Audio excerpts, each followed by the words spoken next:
ping.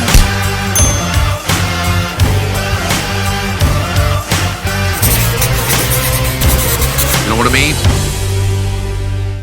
Ping ping. And like, I just felt myself like welling up a little bit, because it's sad, like, to wonder like how our lives Yeah, were. it would have been. When I got moved to Exactly, I still didn't know the extent of the accident. Yeah. So anyway, my ma kind of sat me down and said, look, Tom died, Callum died now. Went bang, just hit the floor. So obviously they come in and said, you're not going nowhere. I would never have got to where I got to without him, and then obviously through the injury and the accident, without my family. And letting people see what's behind your mask. Yeah. You know, no one would speaking at it, you know. People weren't as open with Yeah, it. no, where now it's a massive thing. So you never know, you could have saved someone's life. You know what I mean? exactly. Like, This podcast is sponsored by Riddle Halt Builders. I want to inspire people to train so they can see the power of exercise and what it can do for the brain. Do you want to change your lifestyle, your outlook on life, physique, and have a laugh while doing so?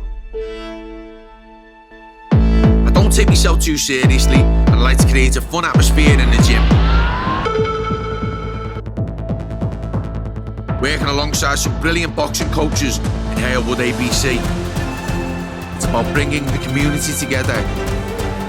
In Cinetico Fitness Centre, there's boxing-based fitness classes and boss PTs. We have a female-only boxing boogie with the DJ too. I've got a big mouth and a big heart. I like to speak my mind, encourage others, and help people to open up. There's a podcast coming, a documentary. I've used sport and boxing to fight my demons.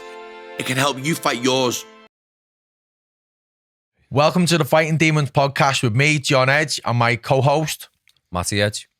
Today's guest, we've got a footballer, Sean Highdale, and he's going to tell his story. Welcome, Sean. thanks, John. Nice to see you, mate. How are you, mate? You okay? Not too bad, yeah. I've been let down for the ticket for Wembley there, but hopefully get it sorted. But No way, mate, I'm la. all good, I know. No way. Just right then, before I come in, just got a bad phone call, but hopefully get it sorted anyway. Fucking hell, nightmare.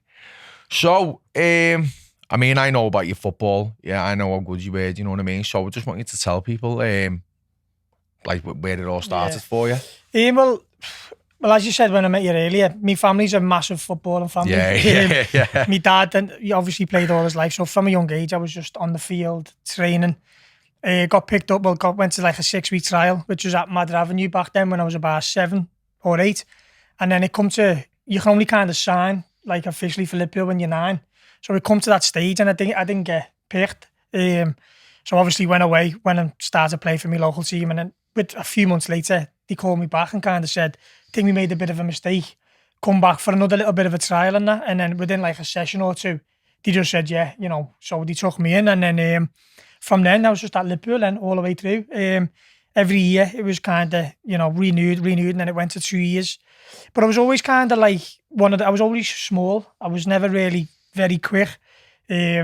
Always pretty intelligent, but like lightweight. So I was always probably one of the lesser ones in the team, if I'm being honest. But then as the years went on, I kind of started going up and up, you know what I mean? So then by the time I come to 14, 15, I'd like to think I was one of the best in the team. Yeah. Got selected by England. So I was going up there with them, playing for them. Signed a pro contract when I was 17. Amazing. Well, so obviously signed a scholar when I was 16. Yeah. And then got offered me pro contract a year early, which was a 3 year. And then I was flying, mate. And then obviously that was signing my contract on my birthday, which was in March, and then in April I had the accident, and then that's kind of where it all went downhill, really. Fucking hell. Yeah, I remember it was a mad car accident, wasn't it? Yeah, car by accident. Fords, yeah. Yeah. So there was a 5 of us in the car. It's mad as well because I can't really remember anything from it. I can remember, so how that kind of happened was obviously at the age of 17, you're only starting to drive then. I couldn't drive at the time. But one of my mates had passed his test. So we were meant to get the train to town to go and watch the pictures and that, me and a few of the lads. And then the trains were like on strike.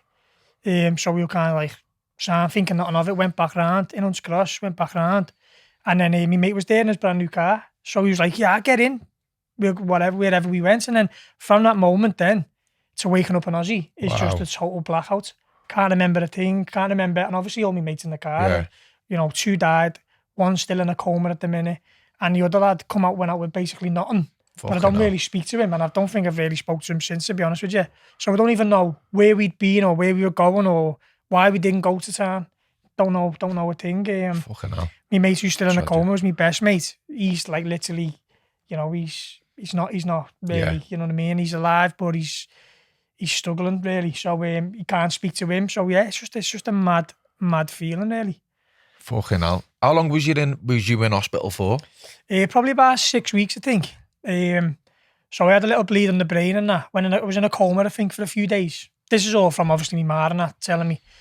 So obviously when you're in the Aussie, you obviously start listening to little stories now, because obviously you speak about it and that. Our Graham and all that was in there. And apparently our Graham things were going on in the Aussie. It was meant to be mayhem, and our Graham come out and kind of said, and Tom Benz died there. Fucking hell, man. But he said it to Tom's ma. Fucking so Tom's ma didn't know, apparently. But he's fucking said to her, fucking hell, Tom's died there, not knowing it's his ma. So she's just gone, what, like that, and then it just went mad. Obviously, I don't think they thought that I had much chance, because I was basically fucked as well. So then you just hear little stories and that. I was in a coma for a few days. They took me right up. I've got a scar right down my belly now, so obviously they had to check all my insides and that. So I had to get a kidney took out. And then, just went on to a ward then. And then I think I was in for about 6 weeks. I always remember it because I remember it being probably like the hottest summer we've ever had. Like it was like this time now. Yeah. And now the weather's shite. And I remember it being, honestly, I remember it being the hottest summer ever, and I couldn't leave, you know what I mean?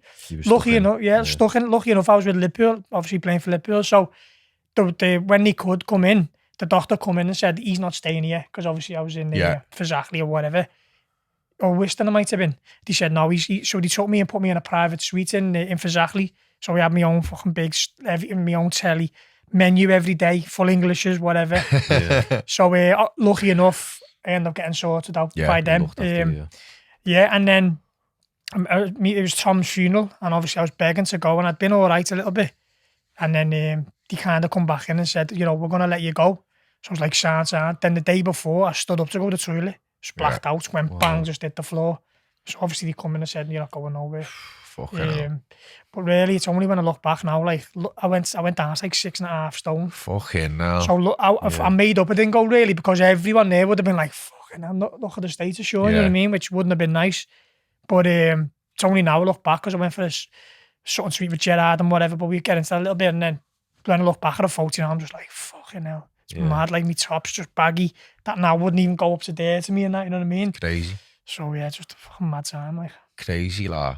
So, when you got out of hospital, like, what was the sort of stages of like your life? Because you were like a young fit lad, weren't you? Like, with training pro and that, do you know what I mean? At that high level, and then being in that sort of fucking horrendous fucking accident, and then coming out of hospital, like, what did you do then? Well, to be honest with you, like, so when I've been in Aussie, obviously then my physios and obviously when you get past the stage of I'm not gonna die, then the physios and all that come in then from Liverpool and see, like, what's going on and that. So I was only, do you know what, I'll be honest, so when I was in the Aussie, when I got moved to Zachley, I still didn't know the extent of the accident. Yeah. So anyway, my ma kind of sat me down and said, look, Tom died, Callum died now. Fucking no. But to be honest, like, it's obviously fucking, they're my best mates at the time, but at that time I was just thinking about, like, not in a selfish way, but I want to get back footy, mate. Yeah, that's all that was in my mind. Like, obviously I was devastated, cried and all that when my ma told me, but in my head was just footy. Yeah. And then obviously the longer you go on, my physios come in and start looking at my knee, and it turned out that I'd snapped my ACL, my PCL, my LCL, snapped near enough everything in my knee. And so they just said, basically, we're going to get you the best surgeons and all that stuff. So moaning about my neck this, my neck that and all that, and the Aussie say, no, it's just whiplash, you'll be fine. Next minute my doctor comes in again, just says, no, I want him seeing too. So they took me over the road to the Walton, whatever centre. Yeah. So they snapped 2 of the discs in my spine at the top of my neck there. So yeah, so then they had to get that operated on and all that. So yeah, when I went out, first thing they done was they took me to London to see the top specialist and that. He just, whatever, said, look, you're never going to play footy again. Fucking no. Forget that. He said, I'm going to do the best I can do just to get you back living normal life. When you're old and you've got kids and whatever, you want to be able to walk and play a little bit of footy with them. But don't think about playing footy again, because I haven't seen an injury like this in my life. Wow. So, and when I was going down to see him, I went down like 3 times. Like the first time, Barry Ferguson, he'd just come out when I went in, and Sean Phillips. So he was the top man. Andy Williams' name was in Chelsea. So he was the top man, and he just said, yeah, just forget it. So then, but again, mate, I was but I was just like, no, I will play footy again. That was my mentality. It was just like, no, I will. And then, lucky enough, I had the top people around me who just grafted day in, day out with them, put little targets in front of me they didn't think I'd do, just smashed them. Yeah. Like even as small as walking on a treadmill, up the speed, he's done it. Then it'll be like the next week or whatever, it'd be the bike. Just then I was doing that. And then like you kept saying, like, you're just doing everything, we're putting in front of you and that. Yeah. So and that was in the neuro centre? No, this is when I went back to Liverpool. Obviously I got checked out of physically and then went back to Liverpool and then my day was just up and down there every day with them. And then just doing new little things and that, physio with them all. Yeah, so our sister, Kathy, she had a brain tumour and she had to rehabilitate and learn how to walk again and stuff like that. And it just shows like the power of your resilience and what you can actually do with your mind, when you put to it. Yeah. It's admirable, like where where you come from and you turn things around and now you back playing football again, aren't you? Yeah, well that's it, mate. It's like, even now when I think, you look at my mate who's in a coma now, and what was that, 14 years ago? Like I'm very lucky that I could, have the opportunity to get back to even a little bit to where I was. But yeah, like as I say, it just kept smashing the targets, and then then I started training with the lads, but it was like no contact with Sean, I was doing my own little thing with them and all that. And then 2 years later, went in the changes, and then there's the squad, and my name is on it. Yeah, so one of the best moments in my life. Brilliant, brilliant that. So where you come out of like your accidents, and then you got back into like your fitness and your football ability, and then you ended up like sort of getting selected, didn't you? Do you know what I mean? For the Paralympics, didn't you? Do you know what I mean? So like that in itself is a massive achievement. Yeah. Do you know what I mean? And representing your country. Yeah. Do you know what I mean? That's it. It's like it's something that when you're doing it, you're not really thinking about it, but it's one of them that you'll have forever now. You know what I mean? Like, and it's the second most biggest sport in the world, sporting event in the world, obviously after the Olympics. So it's a massive thing, really. And like what an experience it was. Just like just mad, like in different ways, really. Like obviously insane to get over to Brazil and that. Had our own big private plane with all the GB things and all that. And then just like being in the Olympic Village, different. I was going to say, what was that like being in the village? Great, mate. But obviously mine was a different experience, like say, because obviously I was with a lot of disabled people. Yeah. Which was just mind blowing, like just watching how I thought I went through it. It was just like, fucking hell, these are sheets. Like some of the stories I could tell you, like for example, that they had like all FIFA games and whatever, and some lad was he had like a stump and he was playing with his chin, like just playing FIFA, and I was just like, what? I've got all mad videos on my phone, just paintings with the mouths because they've got no limbs, but the paintings are proper unbelievable. It's just incredible. I just give me a big massive eye opener of like, if you ever did feel like, why is this happening to me or whatever, forget it, because like fucking there's always someone worse. Worse, mate. Honest to God. And you know what? They were like the happiest people ever as well. That's it. Like I've done a bit of volunteering in the past. Like I've been to Africa helping the homeless and stuff like that. And I looked at the kids there and they had no shoes on the feet. Yeah, they are happy as anything. Do you know what I mean? They were all like from an orphanage, no shoes on the feet, all smiling, laughing. They haven't got parents. You know, the orphans got nothing. And full of like happiness and joy and stuff. And like kids these days, if you don't pass them the iPad, they're going nuts. Yeah, that's it, I mean? It's crazy. It is. And it's, it'd probably be like kids like that, you say, it's good just to show them, like, look how, how other people live. And, and as you say, it's always the way, they're always the happiest people there. Yeah. And that was one of the, as good as it was, the footy over there and whatever, that was the biggest thing I could take away from being over in Brazil. Some achievement, that. Do you know what I mean? Definitely. Just representing your country at the Olympics, you know what I mean? It's just like, from what you've been through as well. Do you know what I mean? And like, from when I know of you, because obviously I know your family, and everyone was talking about you as being the next big thing, and then for that horrible accident to happen, for you to come through that and then to get back on the pitch at that level. Yeah. Do you know what I mean? It was boss to see. You know what I mean? I think like obviously when it's good now because I can look back on all that because obviously it's all been and gone now. Like, footy's finished and whatever, and I can always be proud of myself because I tried. I give everything. You know what I mean? Like if it were just through the silence or I weren't mentally right or whatever, I would have always looked back and thought like, now maybe I could have. I wish I would have. Yeah, exactly. So like what happened was obviously it comes to a point where Liverpool where I was back playing and that. And at this time, I felt good, mate. You know what I mean? Like I was training with the lads. I weren't looking out of place, and I was a little bit older because obviously by the time I got back fit, my age had moved on. Yeah. So I had to stay behind, but I was with the younger lads. So they had to call me in at a point and say, look, you know, you're not going to be able to play with us. So he was sat with the physio. He was Dave Galley, and he was the physio when Liverpool won the Champions League in Istanbul. Wow. He was the physio for Liverpool then, so he was the top guy, and. He said, Dave said, you're knackered. And I was like, well, I'm sad because obviously I felt it. And he said, Sean, the injuries you've got in your knee, give it 5-6 years. He said, you're going to be not knackered, but you're going to be like, you'll never be able to keep up at this level. And you know, now obviously, as I say, you think back, like he was spot on. Like I can play footy, but the next day, mate, I'm in bits. I'm in agony, and it's only like goals for an hour, playing on goals for an hour. Yeah. And then the next day I'm struggling walking up the stairs. That's it, because with football it's all about the speed, isn't it? And at that highest level it's all about like the, you know, before you've made the pass you're thinking about the next pass. Yeah, well that's it. It's just everything's under, as you say, especially for someone like Liverpool. You've got to be so fit, you've got to be physically and mentally there because you're training every day for 2 hours at a, you know, very intense pace. So you've got to be there. So so obviously that was heartbreaking at the time. But again, the way I thought was, like Liverpool was saying to me, basically, just throw the towel in and we'll look after you. Yeah. But obviously at that time, I didn't know what he meant. Obviously he meant insurance, compensation, payout type of thing. And I was just like, no, like I want to. So I went on loan to Oldham. They sent me on loan for a year. Again, Liverpool were brilliant with me. Like even when Oldham didn't work, they still paid me for another year because obviously it's tough coming out of footy. I had no qualifications, go and get a job would be hard. Yeah. So they gave me another 12 months on, like, I think it was like 5 ton a week, which still sound, but just helped me along a little bit. So then I went to Oldham, obviously up there, I didn't get on with no one, all Manchester lads and whatever. So I went, done half a season with them, and in the end I just didn't go back. But because I wasn't that good there, I don't think they were asked. So I just didn't do anything. So I weren't doing nothing, but I was just getting paid from Liverpool. So, and then I went to like Huddersfield and MK Dons and gave it a little go there, but yeah, it's just like, it's miles off it, you know what I mean? But, you know, it couldn't have been too hard on myself. It's just one of those things, really. So have you, like, sort of, like, officially retired from football now? Yeah. Well, I had to retire from professional. So obviously to carry on with a kind of, as I said, obviously when something like this happens, you get like a insurance because obviously everyone's insured, you know what I mean?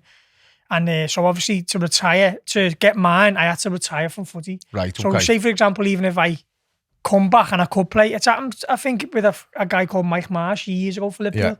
He got a payout, but then he went back into professional and he had to give it back. Right. So because I retired, if I went back into professional, I would have had to give it back. Not that I could have, but that's the way it works. And then because I got my insurance, I had to retire. Yeah. So I could play semi-pro. So I went to Voxies, Bearsco, places like that. Oh, yeah. But then I just lost love for the game, you know what I mean? So I mean, like, you know, retiring, like, I mean, like, not just professional, but, you know, like, on a whole, as like, you know what I mean? Like, I know you'll always still kick a ball. It's like me, I'll always still spar people, even though I'll never fight, you know what I mean? But, like, are you, like, do you still play games? Or are you just friendlies? No, mate. As I said, I just lost love for it. And then I did, like, don't get me wrong, I went to, played in the county comp prem for APH.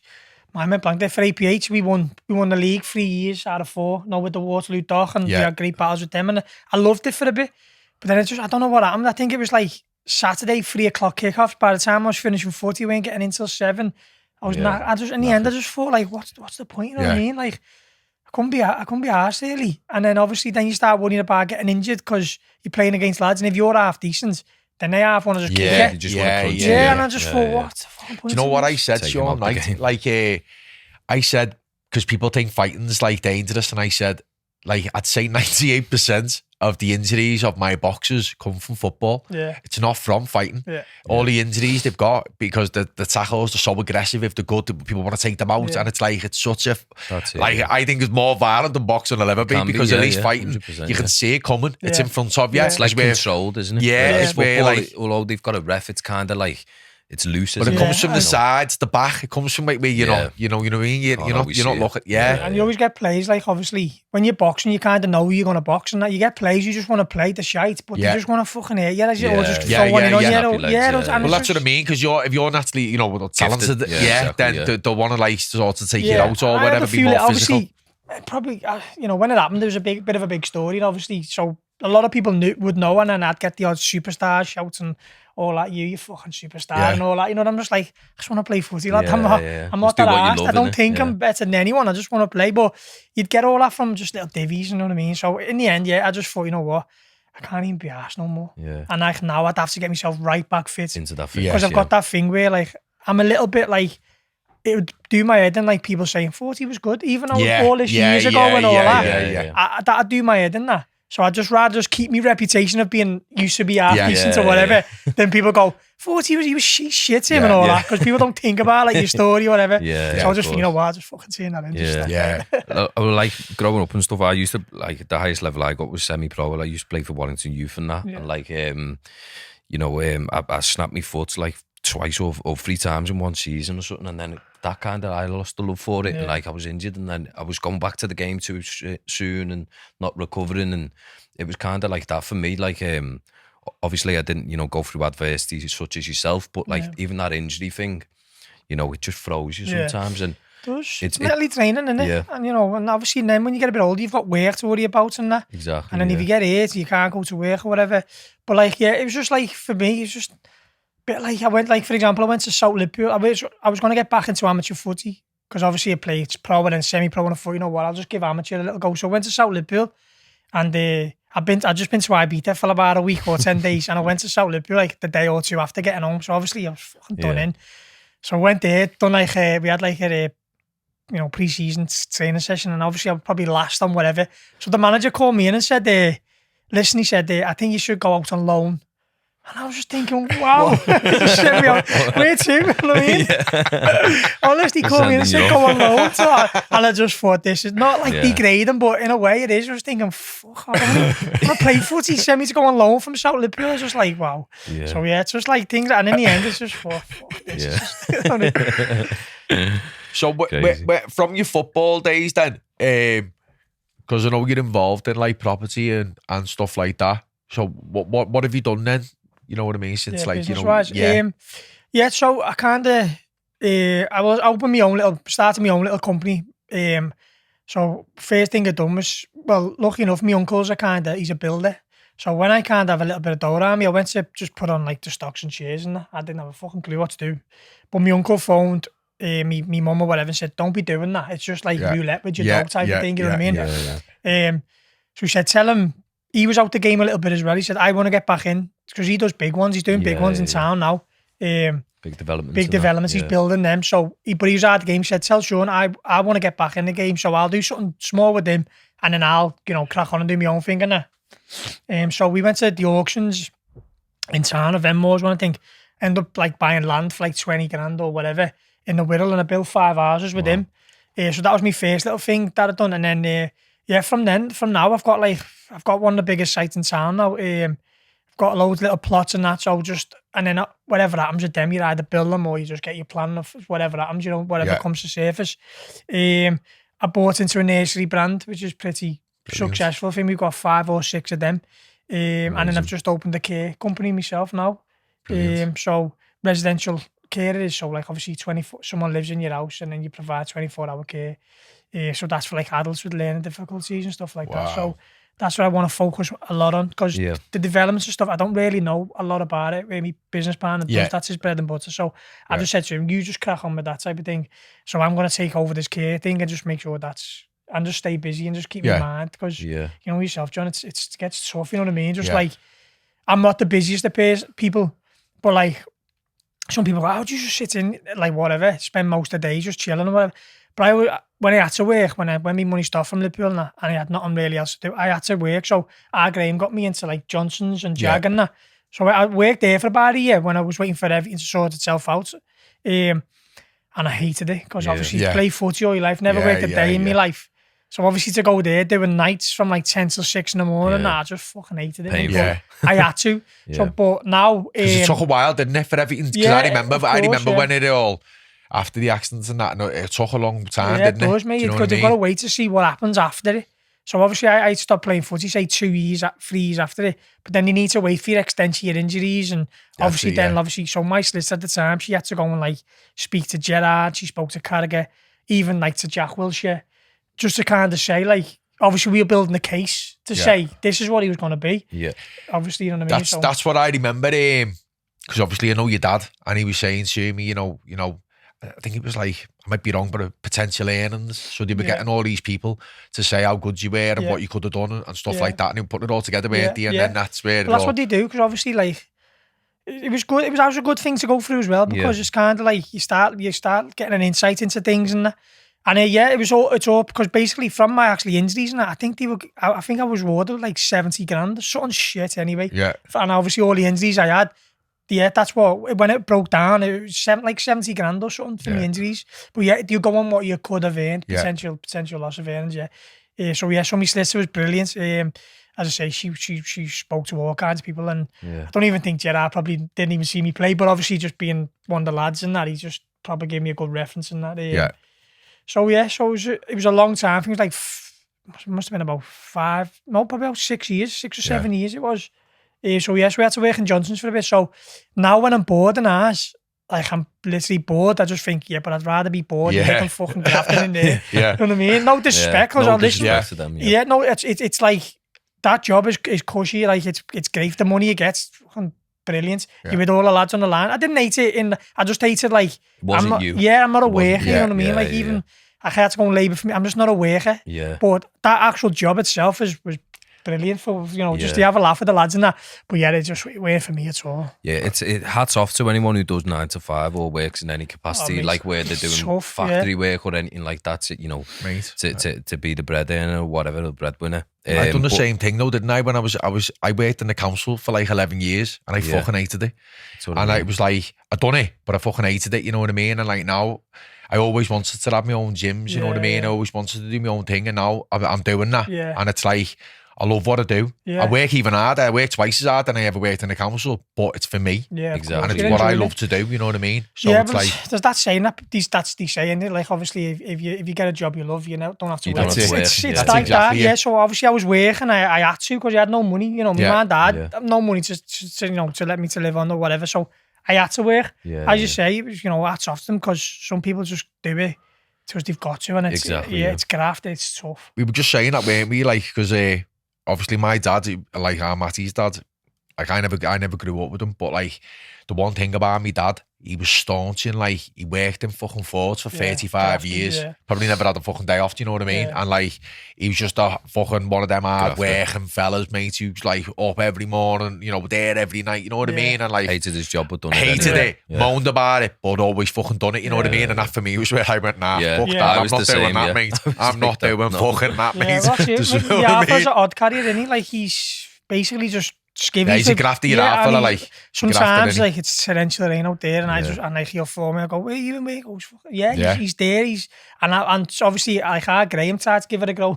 I tried to give it a go, and he just apparently said he lasted a day, because it's meant to be tough, like carrying bricks up ladders and all that, but he has a go, because he's had to all his life. That's what I mean. Your half fella's one of my good mates. He trains in my gym, and your mum every week, religious, Tuesday and Thursday, and he always says about his knees with the football and the work and what I mean, but he still does it. He still does it, you know what I mean? And like, it's installed in people, innit? You don't know no different. Like, exactly. I feel like for him, I think like if he didn't work or whatever, he wouldn't know what to do. And his head would just go. Like he's hyperactive, so he's always been like that, you know what I mean? He's one of the fittest in the gym as well. He doesn't stop. Absolutely loves it. The more pads, the better, you know what I mean? Doesn't stop.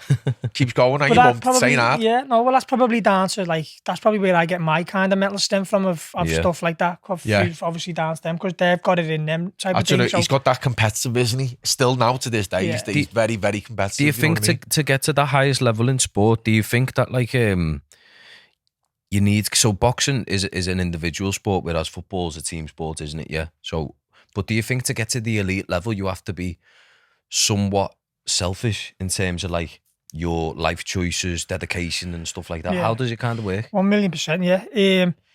Because it's like, even now, like, I look back and I missed a lot because obviously my dad being my dad, he didn't let me go. So when like, you'd have like Frenzies and Mr. Smiths and all them, I never ever went to one because my dad wouldn't let me. I was dying to go. Yeah. All the lads getting all beards and I'm coming back.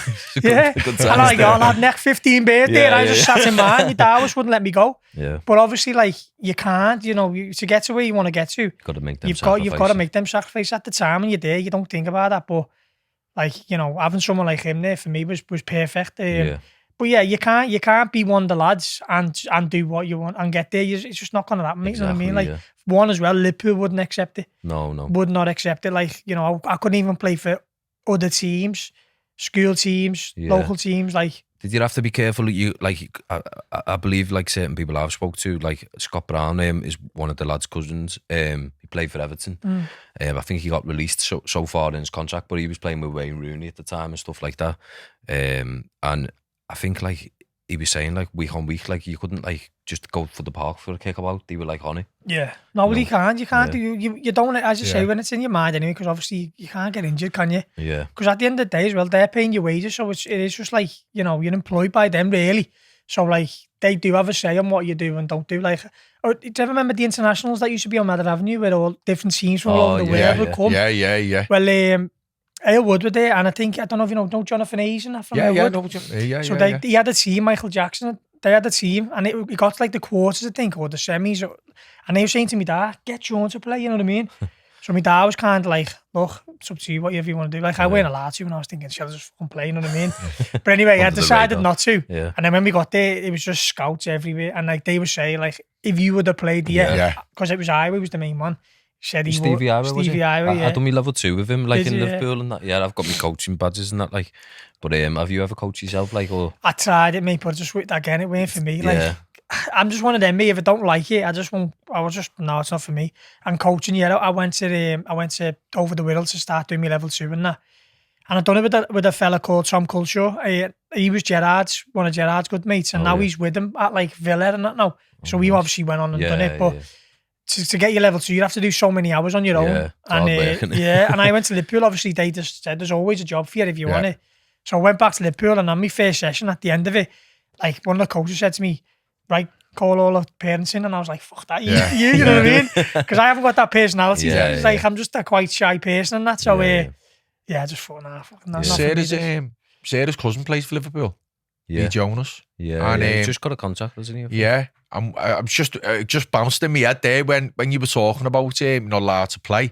When he come to Simeon's birthday, and he had a heart rate monitor on. And I remember they actually monitored his heart there. That wasn't for him. That was in Liverpool. Yeah, they checked the heart rate, and I'm sure it's so they know if he's training or not, if it goes too high or whatever.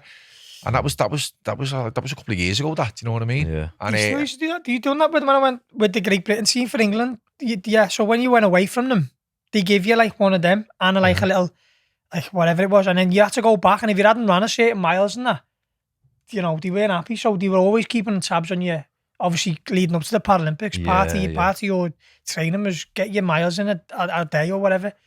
So things put on a dog, let it fucking run around for a bit, and then I was always led to believe as well that like they done a scan or something on you when you were younger to see if you potentially grow a certain height. Yeah, I'd say right now, Lee told us that they know exactly what his height and his weight and everything's going to be at like age, I don't know, 18 and 21. They know everything. Yeah. They've got proper detailed stuff now. Do you know what I mean? Probably now, Probably now is mass. Like when I was there, I didn't think I don't know. But again, this is when I was 14, I broke my back as well. Wow. So I was out for a year then. Like a tackle slid in, my knee got stuck, my whole weight shifted forward. So I snapped a bone in my back as well.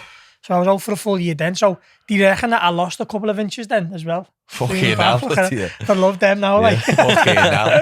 Getting off them heads. Yeah. Still stand on my tiptoes in pictures now. But they knew that. They knew. They said, he would have been 2 inches bigger now if he didn't have that injury in my back. Wow.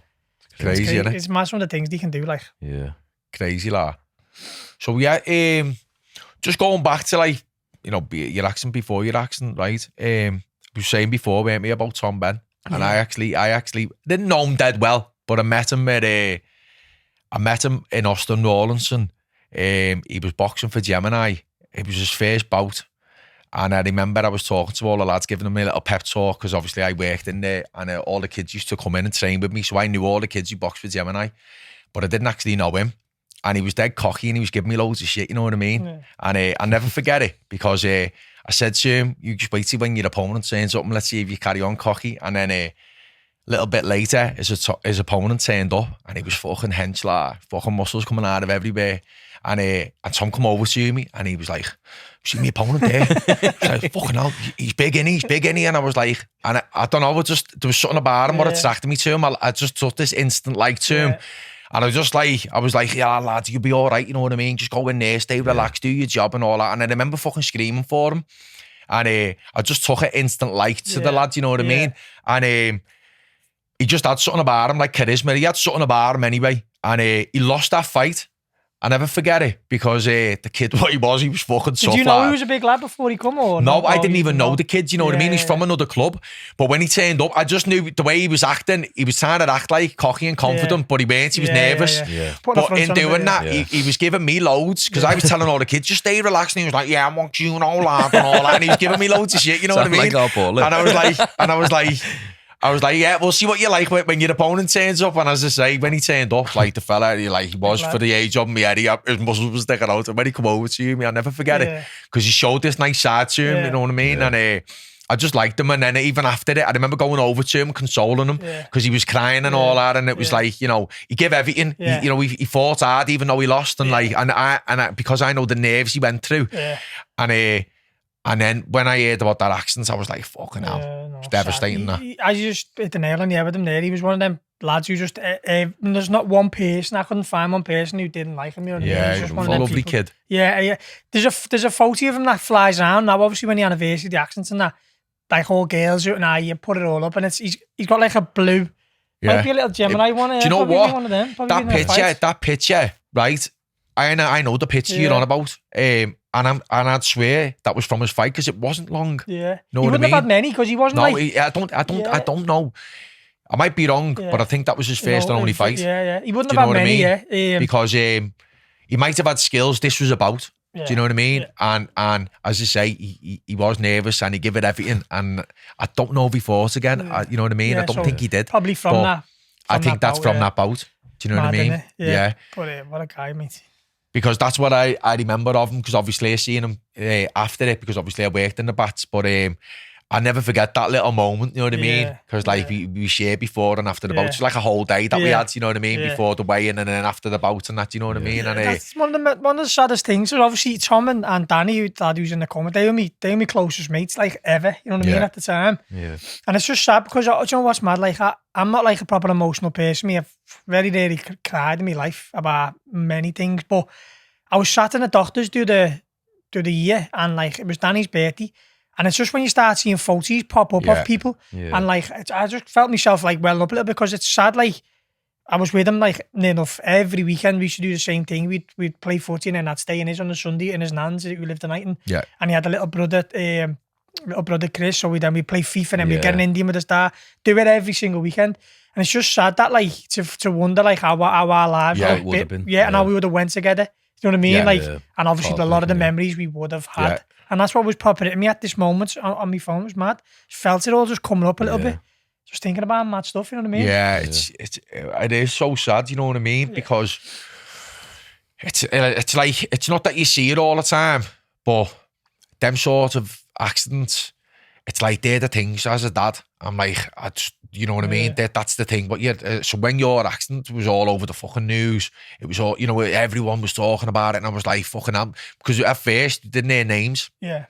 But I just knew I fucking knew them. I just knew it was someone that I fucking knew. Do you know what I mean? It was like literally around the corner from me fucking house. And the first thing I thought of was young kids, Artal, you know, their age, all their mates and that, you know what I mean? And it was like... You just relate to it, don't you? Especially yourself as a father. And that's what I mean. It's like... And then when obviously the names come out, and I was like, fucking hell, you know what I mean? It's like, no one knew like if you were going to fucking survive or whatever, do you know what I mean? Well, going back to that, it was mad at what happened, because like literally there's a girl who I know who's only a year older than me. She was like one of the first cars, because she lived in Speak, so she was one of the first cars there.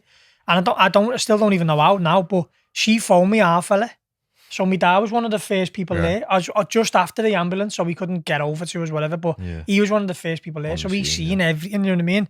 So yeah, as you say, for him, it must have been, apparently my ma said he was fucking spewing up everywhere, and obviously, like, then you start hearing stories, then obviously now, like, you know, you were lying there, and like, I was lying there, and all stuff like that, and then, so yeah, as you're saying, as a parent, it must have been tough and that, but apparently, like, so I got flung out the car, me, because it was one of them that was toppled over. But apparently, like, what made it's a tree at the very end, and apparently who was left in the car at the time, the tree, the impact killed him, you know what I mean? So, lucky enough, like, I'm a massive believer in, like, things happen for a reason, like, you know what I mean? Like, even going back to the trains were on strike and that, it was meant to happen, and I feel like me thinking that, it helps me, you know what I mean? Because I always think, like, that was meant to happen, that. And I don't know, maybe it's just a bit mad, but mentally that kind of helps me get through it, if you know what I mean. Even though it's heartbreaking, obviously, you know, for everyone involved and the families and everything, but it's a way of processing it, I guess, isn't it? And you know, it's terrible to think of, like, you know, the people have, like, lost loved ones and stuff like that, but, like, you know, you're still here, luckily enough, and, you know, the other people who've managed to survive and stuff, and it's living proof that, like, the struggles that you have and stuff like that, and how you can kind of, like, look what you've achieved. You know what I mean? It's just incredible, really. No, it is good, and like, when I was away with England or Great Britain or whatever, this is the Paralympics one. The fella who kind of runs it, not like a manager, but he runs, like, the whole setup and that. He tells what time to be where and whatever. So he come over to me, Jeff Davis, his name was, and he was like, pulled me aside and that. He said, this is one of my regrets, this as well, you know, like, he said to me, look, there's been an email. So basically, I've got it on my Instagram and that. So basically, a mum emailed Jeff to say, like, you know, basically, would you let Sean Highdale know this? And basically, some disabled kid in school, not in Liverpool, wherever it was, like, their homework was to write a poem about their inspiration. Like, anyone, you know, just who inspires you. And this kid wrote a poem about me. Wow. So it was like, as I say, it's on my Instagram. So, but it was like, so she basically asking Jeff to show me this. Yeah. And it was like, I don't even know what it said. It was just mad. But basically, like that, he's disabled, you know, basically Sean can do it. So, you know, I can do it, yeah. And one of my regrets was I should have got in contact with that kid and spoke to him or went and seen him or something, but I never. Do you know what I mean? Obviously, the time's gone now, but... The time's gone, but, like, you know, this podcast could reach out to him. We don't know, mate, let us know in the comments if, you know, if anyone knows of him, you know. 1,000,000%. We'll put it up on the I can share me, you know, obviously, as I say, I can share me the photos I've got, because it's got the email from his mum, and then it's got the poem and that. And it's just like saying stuff, you know, I want to be just like him and stuff like that, you know. Boss that, for me, mate, I you know, you don't think in yourself, you don't think you're doing anything. Yeah. I'm just doing me on my journey. Exactly, yeah. But along the way, you know, you're touching people. Yeah, you're touching people, and obviously there's kids who are in a similar situation. So. Do you know what? That's what I found with the boxing club. The amount of people that it's helped and you know, in a way affected in a positive way. Because I had a similar thing. One of my boxers, they wrote something similar to like that. Who's your inspiration? It was like my coach. And I've got the letter on my Instagram. And it was basically saying all the stuff he does for us. And you know, he does not want for nothing, do you know what I mean? And back, and, you know, gives us everything and all that. And I was like, I had tears in my eyes when I was reading it. I was like, fucking hell. So I shared it on my Instagram, you know what I mean? And it's nice that, like, people can see that. And yeah, you know what I mean? It's like, that's what I said to our Matty, like, doing this boxing club and even doing, like, this Fighting Demons and all that. I'd say when I first started I'd say my ego was involved a bit, you know what I mean? But then as I've like sort of got into it and told people my story, my ego was completely gone now. Do you know what I mean? And it's like, because I've seen what it's helping people, and it's like, I'm more telling it, because I know the more I speak, the more it helps people. Yeah. It's got nothing to do with financial gain. It's got nothing to do with fame or publicity or anything like that. It's more just like, because I know it's helping people in the right way. If me telling you my story and showing my vulnerable side is like making your day better, or making you get up out of bed and do something, or go to the gym or do something, I fucking smashed it. Mate. Like, obviously now, my all that for me is like kind of gone now. That's behind me. Yeah. So like, I could easily say, oh, you know what, John, I can't be arsed, that's gone now. But as you say, for me, I feel like even if one person listens to this and thinks, or even comments or whatever, and says, brilliant, listen, that, obviously I've done quite a few pieces now over the past. Like a big one was James Pearce, he wrote for the Echo, and I went and met him in Lark Lane and done a big thing. Now he's got a massive following him. Obviously he does things for Liverpool, does things for the Echo, for this new thing, The Athletic, which I was on. And then I read it, and like the amount of people who were commenting things and that, and it's just nice just to read. Obviously you get the odd review says something silly and that. But like he'd put something, and then obviously some fans would forget about him. When's Liverpool signing Salah or something like that? I just think he's a bellend. But as you say, you know, you don't know who you're helping, do you? Yeah, well that's it, mate. And that what I've just mentioned was just a massive eye opener. Yeah. And as you say, you don't do things. You don't think you're doing things like you don't do it thinking like, as you say, like you don't think you're doing nothing like to do that, but you actually are, if you know what I mean. Like, and it's I don't know. It's like very selfless, isn't it? And it's like, as you say, you don't even realise you're doing it, and like you're changing people's lives. Exactly. Yeah, you're just doing you, man. You're just helping the kids. Like, you're not thinking someone's gonna. You're not thinking I'm gonna do this because he might write a letter. Yeah. And you're just doing you, and that's what I was saying. I was just on my journey doing me, and then obviously people are getting in touch with stuff like that, and it is mad. I'm in my own lane, doing my own thing, and apart from like telling my story, it's created all this. Do you know what I mean? It's created all this thing that's like ongoing now, where like I'm getting other people on telling their stories, because I know by people listening to your story, I know it's gonna help someone. I know it is. I know someone's gonna see it. Be listening. Yeah. And they're gonna look at it and go, fucking hell, look what he's been through, and look what, you know, where's me fucking moaning about this or that, you know what I mean? Yeah. Everyone's, you know, you'd be surprised like how many people are looking at it. Especially now with the mental health, like it's gone massive now, isn't it? Like obviously back in the day, you know, no one would speak on it, you know. People playing as open with where now it's a massive thing. So even people can think like, well, if you can go on podcasts and speak in front of thousands of people, like I can go and speak to my mate or whatever. Or speak to your parents or, you know, and you never know, you could have saved someone's life. You know what I mean? Like, listen, mate, it's worth it for an hour out of your day, you know what I mean? Just to go and speak about stuff, and you know, it's 100%. I said it, Sean, when we done the Fighting Demons documentary, one of my trainers, Matt Goulden, he knew what I went through when I went through my bad time, and he helped me train for my comeback fights and that, and he took his life in 2021. Did he? Do you know what I mean? And like, so that was a big thing for me. It was like, you know, I wanted to try and help people, because you don't know who needs it. And now this fella was like, as I've said before, you know what I mean? He wasn't like, you know, this type of materialistic guy. He was like more of a hippie guy, you know what I mean? Into his Thai boxing, and just an all-round good guy, you know what I mean? And mental health, mate. It's mad though, innit? Like, he's helping you, but he's obviously not fully right himself. Like, that just obviously shows what kind of person he is, you know what I mean? This is why, like, I just think talking is like so powerful. And letting people see what's behind your mask. Yeah. You know what I mean? Mate, and like, I just think it's so powerful talking, showing people that side of you. You can't buy that. No, you know what I mean? Of course. And obviously, as if anyone ever wants to speak on that, you know, just message or anything. You know, got time for everyone. You know what I mean? Or be no problem to me at all if someone just said, look, you know, I'm feeling this or whatever. Could give me time to anyone. Yeah, you know, I know that because. Like, obviously, we don't speak all the time, but I speak to your mum and dad all the time. And your mum was the one who said to me, you know, why don't you reach out to our Sean? And I thought, I didn't know if you'd be up for it. And I know you're dead busy. Yeah. Do you know what I mean?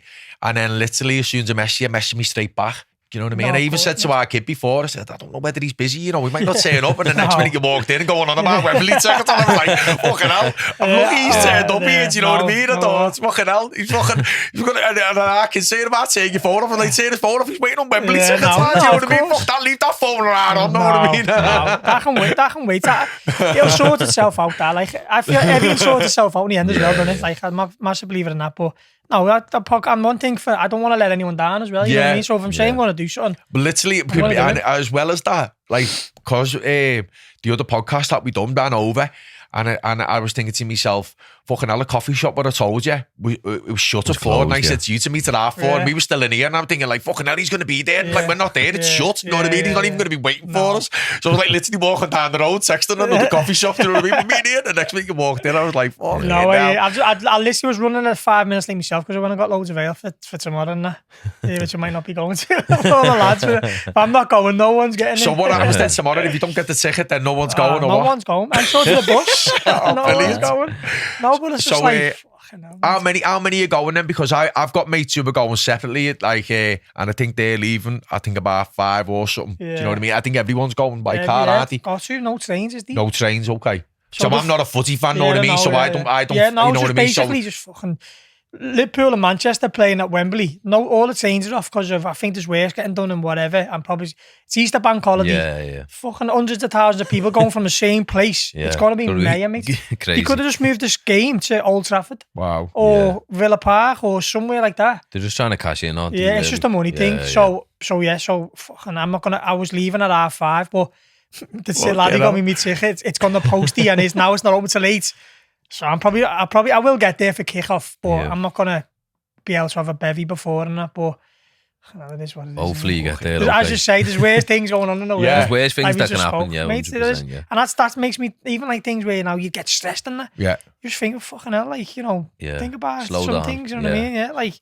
Flipped on my mate before and then I phoned him and said, apologise about that. But no, we'll be all good, mate. We'll get there in the end. Brilliant, lad. Fingers crossed.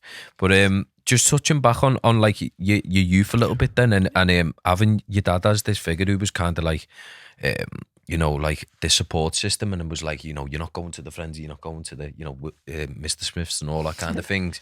Like, that gave you a strong foundation. Like, was there any struggles like and stuff like that with your childhood at all or anything like that?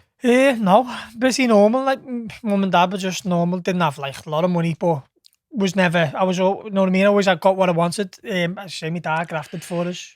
I've known his dad a long time. So when Sean was a young kid, I knew his dad. Do you know what I mean? So I know how tight his dad had the reins on him. Yeah. And he did, but in a good way. Exactly. Obviously, I never grew up with my dad. You know what I mean? And so I never had that. And also as well, what I think was good for Sean was that because his dad played football at a high level, he sort of knew how to guide him. Yeah, realised and what to look out for. Yeah. And like the pitfalls, what he might have done, he made sure he didn't. If you know, that's what I know of your dad. No. Do you know what I mean? Like he sort of knew the people to have him around and knew not to, and you know what I mean. Yeah, I think that was the thing what I found with your dad. He always had me like I had basically like a pre-season. He had me doing pre-season before he had pre-season. So he had me on the fields on Camp Hill. He had me up and down the fields. He had me doing all your footwork and that. Yeah, but days where like I was never one to shy away from our work back then. But like, there's days obviously everyone has to me think, fuck that, dad, it's fucking like get up, get your stuff for getting on the field. That's what I mean. And I'd do it, you know what I mean? Like when I was younger, as I say, I was never like when I was younger playing footy, I weren't always the best. And there was times where like, there was a kid from played for Wolves called Kyle, and like he was always best than me, always. And then got older and I started fucking getting better than him. But doing pre-season, my dad would be saying to me like, think about him and all that, know what I mean? And I would, and I'd think about, you're going to get an England team this year. And he used to say that to me, you're going to get an England team this year, and then I would, know what I mean? So like, just like things like that where but even now, mate, he's like me mate, you know what I mean? Once we try and get out once a week, go for something to eat. He's hard work, like. He sends me, your dad sends me messages all the time. Do you know what I mean? Because obviously, if like I've just been in hospital there with the injuries, and he's the first one to message me. He's always the first one to say something to me. Do you know what I mean?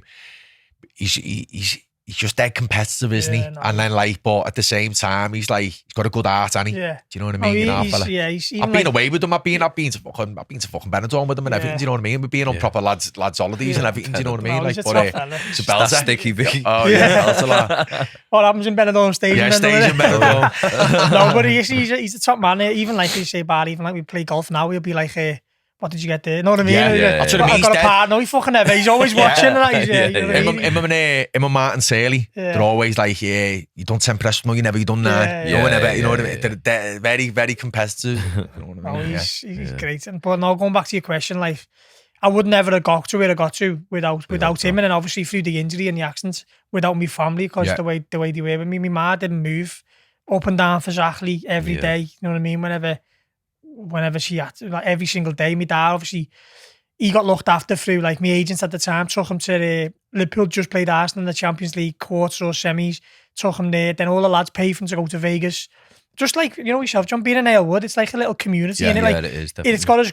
It's got its bad things, because everyone knows everyone's business. But when things go wrong, they all come together and look after each other. I mean, you know, my dad's a likeable fella, and like a lot of people like him. So everyone just boxed in and took him to Vegas and all that. You know what I mean? So things like that, just they all help in that. Yeah, definitely. And with like your friendship groups and stuff, and obviously like having you know, this, you know, massive platform, you know, being with Liverpool and whatever, signing your YTS and then going pro and stuff, like you probably had to be wise with who you chose to spend your time with, I guess, was it? Yeah, well, obviously, like I was quite fortunate, like who I hung around with were nice lads. They're not up to nothing bad. They all worked, and he was always sound. Obviously in school it was Tom and Danny and all them, and now I've come out of school, I've got like, they're all the same mates, like a couple of other little additions, but none of them do nothing wrong, you know what I mean? Just work, just normal lads. Good to be around. So I've never been in that, you know, obviously everyone can drift off and go with exactly, but it's never been, but again, probably stems from like your family and that, doesn't it? That's what I was just going to say. Because the dad just wouldn't allow it. You know what I mean?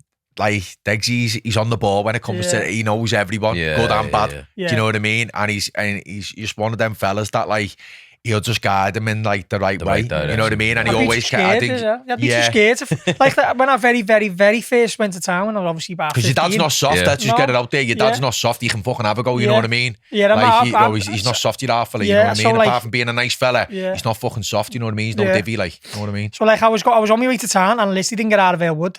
Daft, I don't know how the fuck he found out. Get home now. It's like, what? It's like, you fucking know what? Get home. So someone see me half dressed up or something, going, I can't do nothing, honest to God. I fucking the next day wake up, been to town. Heard you fucking doing this and that last night. Who's told you that? They need to get a life. They want to phone you the next day and tell you about me. It's just fucking, but I can't move because if someone phones him and it's just fucking But bananas. It's so easily done. Like if you know you're mixing certain you know, circles and whatever, and you know your life can change like that, isn't it?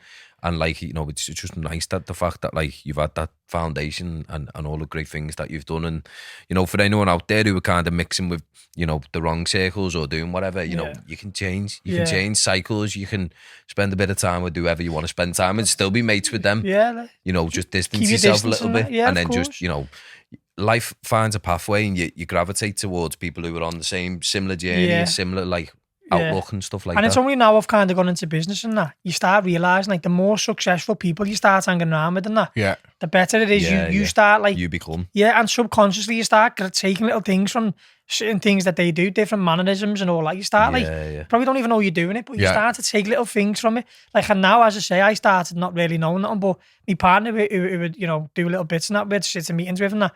Next minute, like, I'm speaking to people now about stuff that I didn't have a clue about. And that's just off listening and stuff.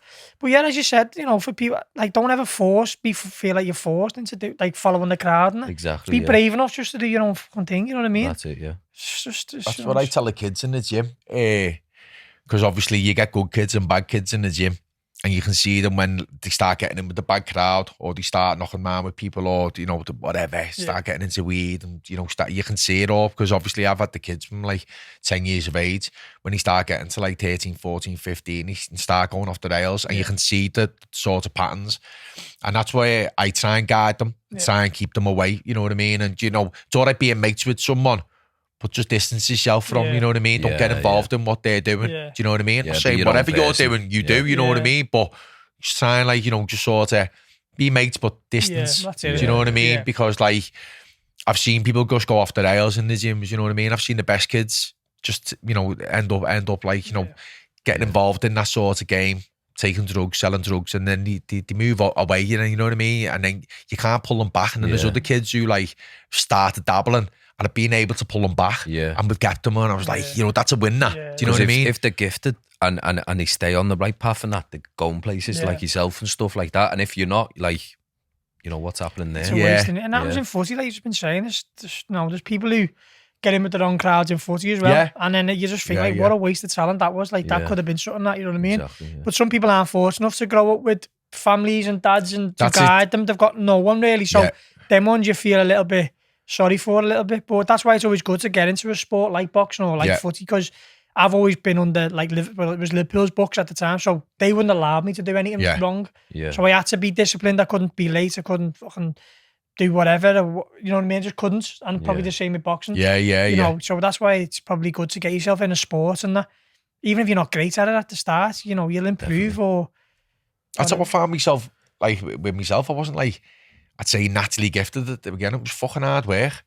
But I showed, like, you know... You kept showing up. I just, you know, the fucking beatings I took, mate. You know what I mean? And I just kept turning up. And I even remember Colin Lennon saying to me, you here again? And I was like, literally got battered the night before and the night before that, you know what I mean? And I was like, yeah, I'm here. I thought, you'll have to kill me to fucking stop me. Do you know what I mean? And that was the mentality I had, you know what I mean? But I think, like, it stood me in good stead. In good stead, yeah. Half of it, it's a belief system, isn't it? If you believe in and you have, like, a good support system around you, or, you know, you're mixing with the right kind of people and whatever, all it takes is belief. You know, if someone drums into you, you can't do this, some people can turn that and flip it and be like, watch me, I'll show you. Or they can be like, all right, maybe I can't do it. I don't believe in myself, I'll crumble, or, you know, it'll take me 10 years to do this. No, you're spot on. Like, when I used to play footy and that, my dad was like, there'd be times where I was playing like Everton, and sometimes it'd take me a kick for me to start fucking, all right, know what I mean, get into this. But like, there'd be times where like my dad be on the line and he'd go like right in front of the kid, like the lad who used to play against, this lad called Kev for Everton. Go, you just gonna let him take the piss out of you like that? You know what I mean? And the kid standing next to me, and I was just thinking, oh, like, is that how it is? You know what I mean? But no, as you say, I was always the type that would go, I'll show you then if you think this or you think that. But yeah, it's one of them, as you say, you've got to believe in your own ability and that you can do it. Or if you're in a tough place that you can, like, mentally, you can get out of it. Don't always think like, oh, fuck that, I'm fucked here, you know what I mean? Because there's always ways out of things, you know what I mean? Definitely. Or ways to do things. So it's having that mentality, mate, Brilliant, la. Fantastic. Well, wonderful having you on. Thanks for sharing your story. Thanks for having me, mate. It's good. Sean. Ping, ping.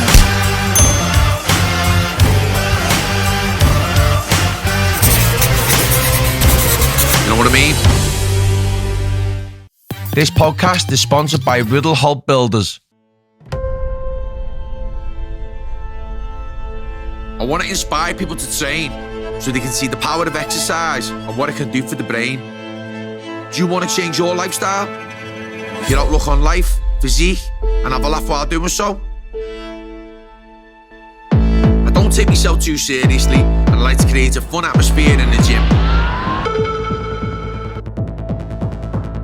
Working alongside some brilliant boxing coaches in Halewood ABC.